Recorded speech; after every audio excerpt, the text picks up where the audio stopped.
is we're going to do one example of, say, that we want to construct a dam. Okay. And when we want to construct a dam, what happens is that there is an element of private benefit, external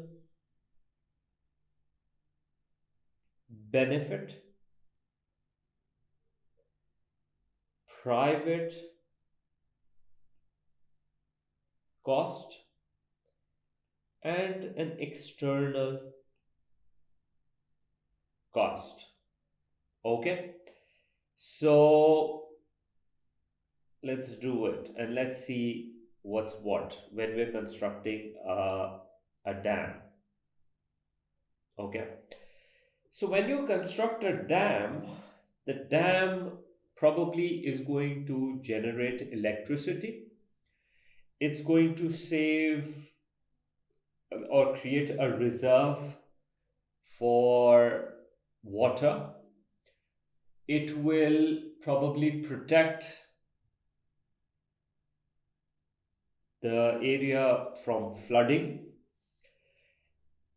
If it's like a state of the art, sort of like a dam, people might visit that dam for tourism purpose or something, like Hoover Dam in the US. Uh, or maybe if that dam connects one mountain range to another, then people don't have to drive a long distance, but rather they can just use that dam and they can just cross, go across it. And by that, if they have to pay any toll on it, they'll obviously save money and stuff like that. So, what we want to do is that when a dam is constructed, what are the private benefits to the users and the producers?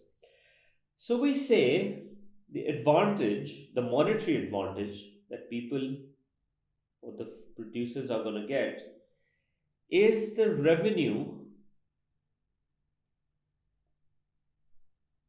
earned from electricity,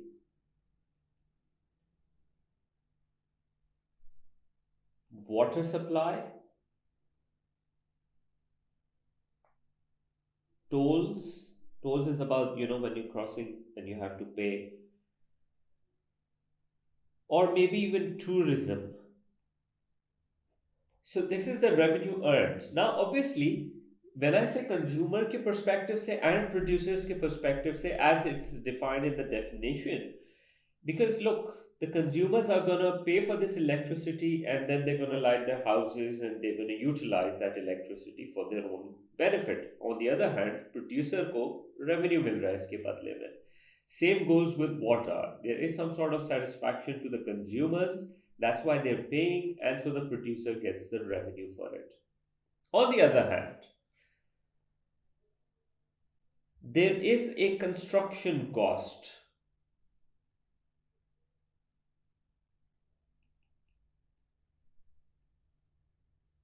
For example, raw material, wages, etc. So, if you want to construct this dam, or obviously the consumers are going to be paying this price in order to get this thing made, and so the producers are directly involved in the production of this. So, this is your revenue, and this is the cost. Now, if I tell a private company, Fawad Associates, that construct a dam, so I'm going to do this. I'm going to look at the private benefits I can get from it, and I will look at the private cost that I have to pay for it. Supposingly, this is the numbers. Look at the numbers. I say that if I make this dam, I will make annually $700 million from it. Okay. But if I see the cost for it, turns out the cost for this is 800 million. So will Fawad Associates make this dam? Will they construct this dam? They will not construct this dam because the private benefit is less and extra and the private costs are more, so it doesn't make sense for them. However, the government steps in and the government sees that there are some external costs and benefits we need to take into account. For example, when you construct a dam, there is a serious flood protection that occurs. Now, every time a flood occurs, we see, okay, this much amount of money का नुकसान हो गया because of the crops dying and the houses getting destroyed, factories getting destroyed, so much damage it creates, अरबों रुपए का नुकसान हो जाता है. But that only happens when the flood comes. So over here, we're saying that there is some sort of flood protection. We don't know the valuation of it, but we can at least say that in the past, this amount of Arab rupees were lost, so 2 Arab rupees were lost. So at least because of this dam, I'm saying like 200 million is getting saved, probably. Or because of this dam, what's possible is that the nearby area benefits from free water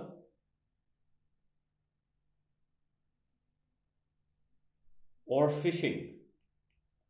तो fishermen को भी free में फायदा हो गया, right? So now they can just take their boat inside, or they can just stand on the land, they can catch some fish, they can eat it, they can sell it.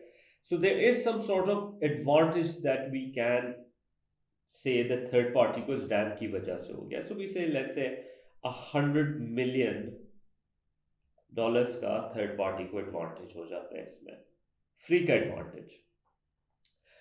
But when you construct a dam, there are some third party nuksan, like these are just the standard ones: smoke and noise pollution, and then you can have stuff like environmental damages,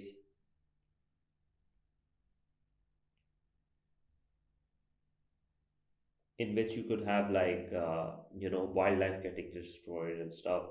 Or you can even talk about how it might occur, it might cause deforestation, displacement of people, वगैरह. All right. So turns out the result is that there is an external cost of about 100 million from it. Okay.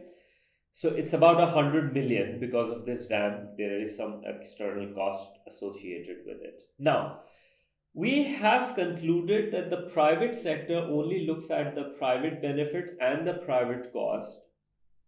So since the private benefit is less than the private cost, the private producers will not produce it.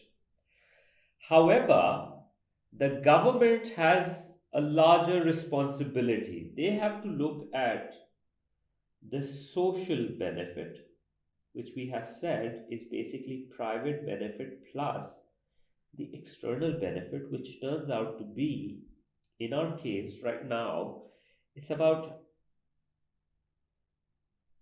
1,000 million, which is about $1 billion worth. Okay.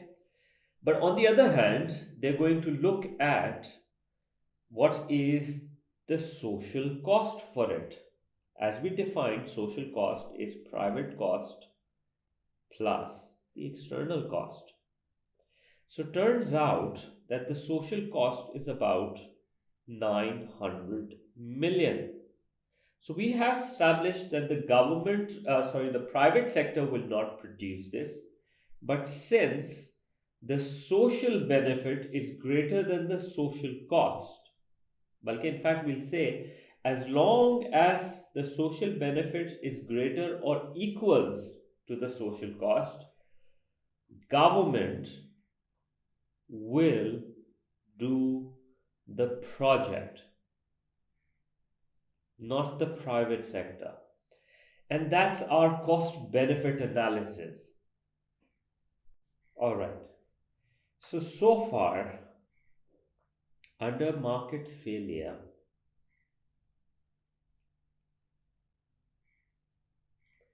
in your course, specifically what is mentioned is market failure number one, that markets fail because they do not provide public goods. Why do they not provide? Because of non excludability. Secondly, markets fail because they underproduce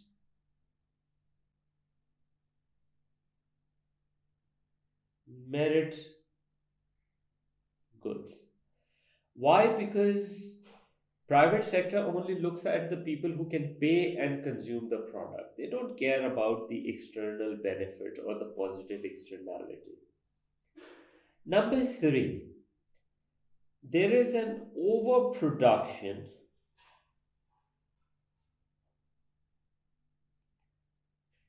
of demerit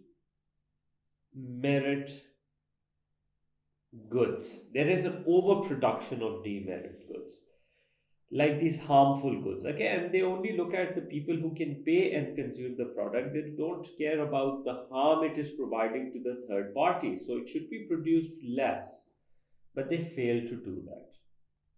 Next, the other two more market failure, which is part of your course, is number one, the abuse of monopoly power. What is this abuse of monopoly power? They say that in markets, some firms may end up with monopoly power. Monopoly is a single seller of a unique product. Okay, single seller of a unique product or service. So now if you're a unique seller, what you tend to do is you tend to produce less and charge higher price. And whoever wants to consume your product has no other choice, so you get to take advantage of that situation. The diagram is not part of your course, but you have to understand this is what is possible in a market economy when there is no government. So, if, like, for example, if it's Facebook, Facebook on social network is the only company. Now, people are addicted to it for business purpose or whatever purpose. So if Facebook raises the price of advertisement and stuff, they can do that because they know that there is nobody else, there is no other social media where people can advertise the way they are doing for their small businesses. So they can actually exploit people. And in free market, there is no government, so they have absolute power to do so. उसके अलावा the fifth type of market failure is, they say, about the factor immobility. Now, factors, when we talk about factors, you have various factors, right? You have the land, you have the labor, you have the capital, mainly. When we say factor immobility, that means factors cannot move from one use to another use.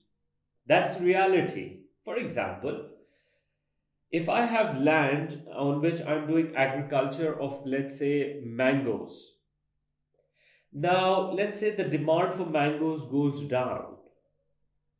Can I cut down the trees and go on to whatever is the next? Like, maybe, let's say, the rice demand is high. So, can I just start producing rice on that land? It's not possible because it needs a different fertility, it needs a lot of water, it needs a different weather, maybe.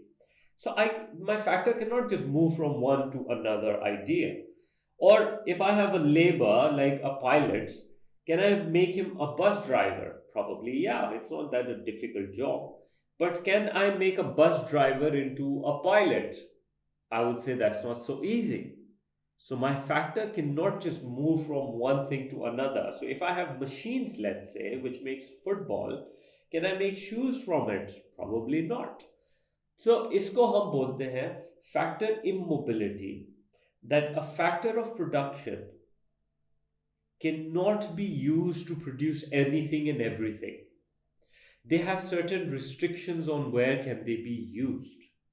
Okay, so on that note, that's our uh, our fifth market failure.